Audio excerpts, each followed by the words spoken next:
Assalamualaikum warahmatullahi wabarakatuh.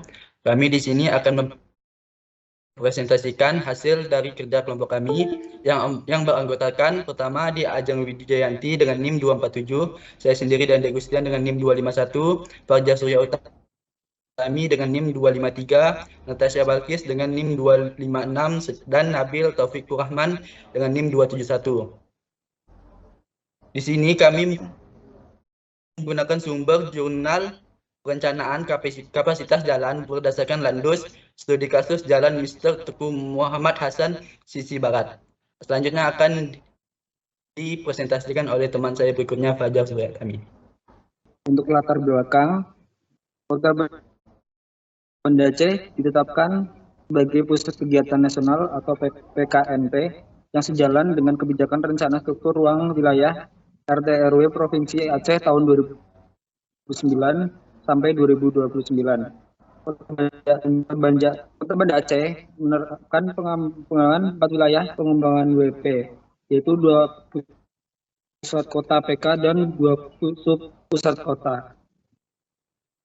Penetapan PK baru berdampak pada berkembangnya pembangunan pada kawasan tersebut. PK baru juga meningkatkan aktivitas lalu lintas, dan jalan Mr. Teku Moh Hasan sebagai jalan utama mendapatkan beban lalu lintas yang meningkat. Berdasarkan permasalahan berikut, maka dilakukan penelitian dengan mencari tahu hubungan tata guna lahan terhadap tarikan dan bangkitan pergerakan di jalan tersebut. Pada penelitian ini dibatasi menjadi 3 layar penggunaan lahan dengan sepanjang jalan 1,991 km dan hanya sisi baratnya. Untuk tujuan dari penelitian ini yaitu untuk mengetahui banyak pergerakan dari penggunaan lahan yang ikut memberi beban kepada jalan tersebut. Untuk slide ruang lingkup bisa dijelaskan oleh teman saya. Oke, selanjutnya ada ruang lingkup. Jadi pertama ada tata guna lahan. Nah, tata guna lahan adalah pengaturan pemanfaatan lahan yang masih kosong ya dalam wilayah tersebut dan juga dalam lingkup wilayah. Kemudian ada ruang lingkup juga yang kita teliti, yaitu sistem dan interaksi antara guna lahan dan transportasi, yaitu sistem transportasi ini terdiri atas kegiatan seperti bekerja, bersekolah, berbelanja, dan olahraga yang berlangsung di atas sebuah bidang tanah. Jadi aktivitas-aktivitas yang terjadi dalam kegiatan. Oke, next. Selanjutnya yaitu ruang lingkup ada jalan perkotaan. Jalan perkotaan sendiri dibagi 3, yaitu ada volume lalu lintas, ada kapasitas jalan, dan ada tingkat pelayanan. Nah, ini tuh terbagi kita ruang lingkup. Pertama ada volume lalu lintas, itu dengan dicari dengan cara Q sama dengan QLV plus QHV dikali EMP HV plus KMC kali EMP MC. Terus ada kapasitas jalan, kita mencari yaitu C sama dengan CO kali FCW kali FCSP kali FCSF kali FCCS. Dan terakhir ada tingkat pelayanan yaitu dengan cara DS sama dengan V bagi C. Kemudian ada ruang lingkup yang kita tinjau, yaitu ada konsep bangkitan dan tarikan lalu lintas. Nah, di sini parameter tujuan perjalanan yang pengaruh terhadap produksi pergerakan, yaitu yang tadi ada tempat pekerja, ada kawasan perbelanjaan, kawasan pendidikan, dan kawasan bisnis, dan kawasan hiburan. Nah, dalam ruang lingkup ini parameternya itu berpengaruh, nanti akan ada aksesibilitas, akan ada interaksi terhadap sistem transportasi seperti itu, dan akan muncul pergerakan. Nah, kemudian ada konsep perencanaan transportasi. Nah, di sini kita menggunakan 4 model tahapan perencanaan. Nah, ini menurut Amin yaitu ada pertama model bangkitan dan tarikan, kedua model distribusi pergerakan lalu lintas, ketiga model pemilihan moda, dan keempat ada model pembebanan lalu lintas.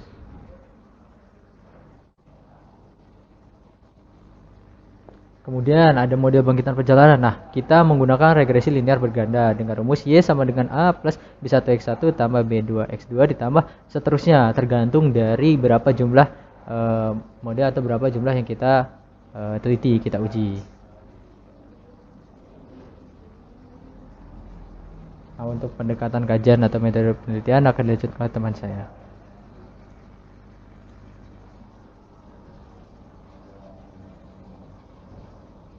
Baik, terima kasih Mas Nabil. Lanjut untuk pendekatan kajian atau metode penelitian.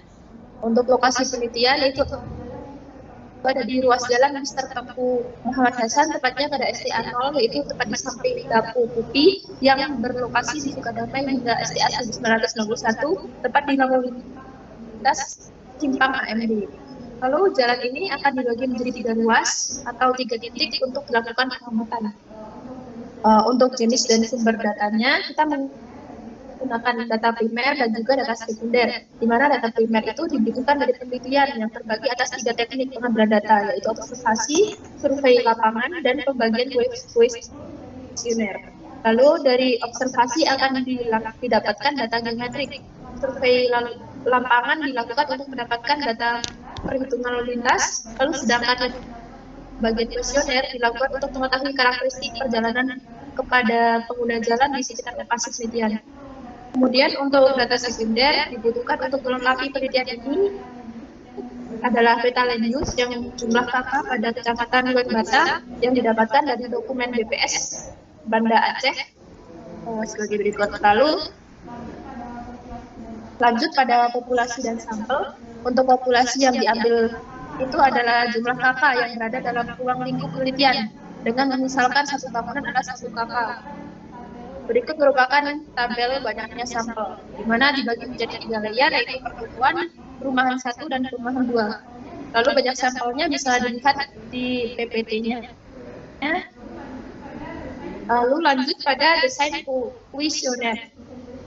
Untuk desain kuesioner ini dibuat untuk mengetahui karakteristik rumah tangga serta perjalanan para pengguna lahan berada dalam ruang lingkup penelitian.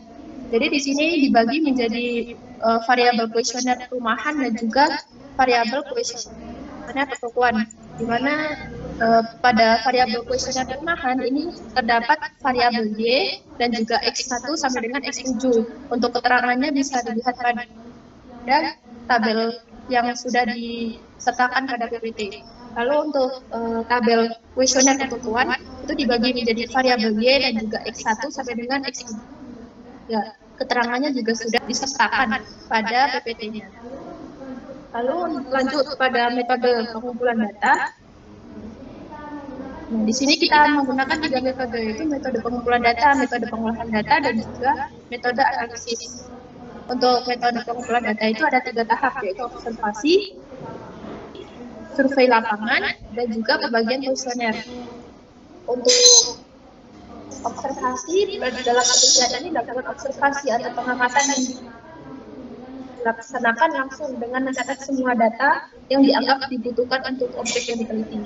Pada penelitian ini data yang dibutuhkan berupa data geometri jalan, pengukuran dilakukan dengan menggunakan meteran. Adapun data yang didapatkan dari pengamatan adalah lebar perluasan, lebar bahu jalan, panjang jalan, gradien jalan, dan lalu untuk survei lapangan dilaksanakan dalam kurun waktu 3 hari atau 2 hari kerja dan 1 hari libur yang dilakukan pada jam puncak, yaitu 12 sampai dengan jam 2 siang dan sore pada jam 4 sampai dengan jam 6 sore, lalu pada shift paginya itu ada jam 6 sampai dengan jam 8 pagi dengan interval 15 menit.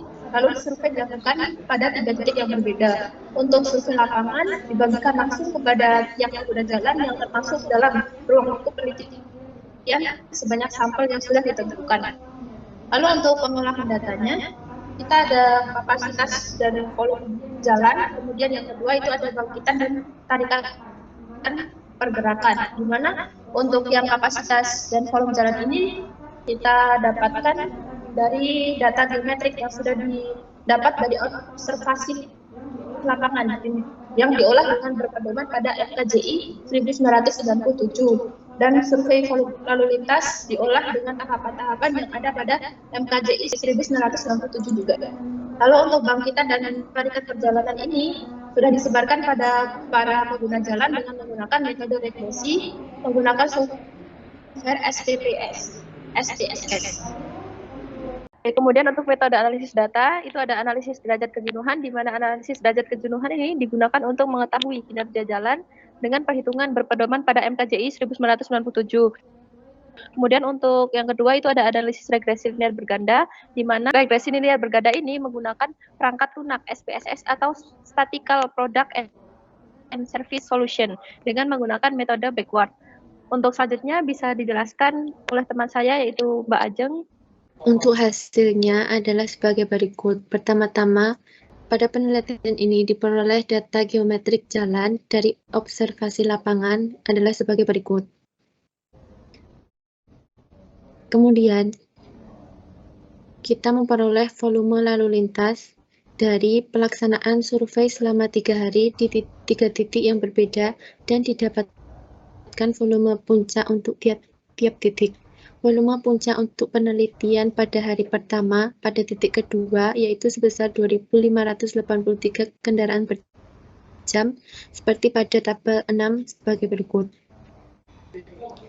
Kemudian, dari volume lalu lintas yang diperoleh dapat diperoleh lalu lintas harian rata-rata per 6 jam sebagai berikut. Setelah itu diperoleh data LHR per jamnya dengan cara membagi data LHR per 6 jam 6 jam. Kemudian diperoleh lalu lintas mingguan rata-rata sebagai berikut. Untuk lalu lintas harian rata-rata tahunan adalah diperoleh dengan cara mengalihkan LMR dengan nilai LBR. Nilai LBR untuk penelitian ini adalah sebesar 102%. Setelah itu diperoleh volume jam perencanaan dengan cara mengalihkan hasil LHRT dengan nilai normal variabel lalu lintas atau K yang biasanya bernilai 7% hingga 12%. Nilai K yang diambil sebesar 9% pada penelitian ini, maka didapatkan VPC untuk tiap titik sebagai berikut. Setelah itu, dilakukan perhitungan kapasitas jalan menggunakan persamaan yang terdapat pada MKJI 1997. Yang pertama adalah CO atau kapasitas jalan sebesar 1650, nilai FCW-nya 1, nilai FCSP-nya 1, nilai FCSF 0,95, nilai FCCS-nya 0,86. Kemudian dikalikan nilai-nilai tersebut serta dikalikan 2 untuk 2 arah, sehingga diperoleh kapasitas jalannya 2696,1 SMP per jam. Setelah itu dilakukan perhitungan derajat kejenuhan dengan cara membandingkan volume lalu lintas dengan kapasitas jalannya, sehingga nilai DS pada setiap titik adalah sebagai berikut. Kemudian dilakukan analisis regresi linear dengan metode backward. Model regresi metode backward diawali dengan mengeliminasi satu persatu variabel bebas dari model regresi yang terbentuk. Pertama-tama, dilakukan analisa variabel layar 1. Untuk variabel layar 1 ini digunakan untuk persamaan tarikannya X3, yaitu kapasitas atau daya tampung gedung. Kemudian diperoleh persamaan regresinya Y sama dengan 0,59 ditambah 1,341 X3. Untuk analisa variabel layar kedua digunakan untuk model persamaan bangkitan tersisa 3 variabel yaitu X1, X2, dan X3 sehingga persamaan regresinya adalah sebagai berikut. Y sama dengan 0,22 plus 0,748 X1 plus 0,828 X2 plus 0,626 X3. Kemudian yang terakhir adalah analisa variabel layar 2. Untuk analisa variabel layar ketiga. Bangkitan yang tersisa 3 variabel yaitu X4 variabel X1, X2, X3, dan X7, yaitu persamaannya negatif 0,26 ditambah 0,843 X1 tambah 0,72 X2 tambah 0,453 X3 tambah 0,225 X7. Kemudian untuk pembahasannya dapat dijelaskan untuk teman saya, oleh teman saya. Baiklah, di pembahasan ini didapatkan dari data survei lalu lintas didapatkan DS yang tertinggi sebesar 0,42. Menurut MKJI 1997, nilai ini masih cukup aman karena masih sangat jauh dari angka 1. Yang kedua, dari survei bangkitan dan tarikan didapatkan sebuah persamaan untuk tiap layer, dengan tiap layer mempunyai variabel yang berbeda. Kesimpulan yang kami dapat dari penelitian didapatkan DS yang masih sangat aman untuk kinerja jalan Mr. Teguh Muhammad Hasan untuk bangkitan dan tarikan apabila tiap variabel dari tiap layer mengalami penambahan, maka layer 1 akan menghasilkan 14 pergerakan. Layer 2 22,24 pergerakan dan layer 3 sebesar 22,06 pergerakan. Dapat dilihat bahwa layer 2 adalah layer yang paling banyak menghasilkan pergerakan dibandingkan dengan layer lainnya. Saran penelitian ini dilaksanakan pada masa pandemi COVID-19 dan mungkin hasil yang didapatkan kurang maksimal, sehingga disarankan untuk penelitian selanjutnya dilaksanakan saat pandemi sudah berakhir. Untuk penelitian bangkitan dan tarikan dikaji kembali dan ditambahkan variabel-variabel lainnya yang mungkin juga berkaitan dengan topik penelitian ini. Mungkin sekian yang dapat kelompok kami presentasikan. Kurang lebihnya mohon maaf. Saya tutup. Wabillahi taufiq wal hidayah. Wassalamualaikum warahmatullahi wabarakatuh.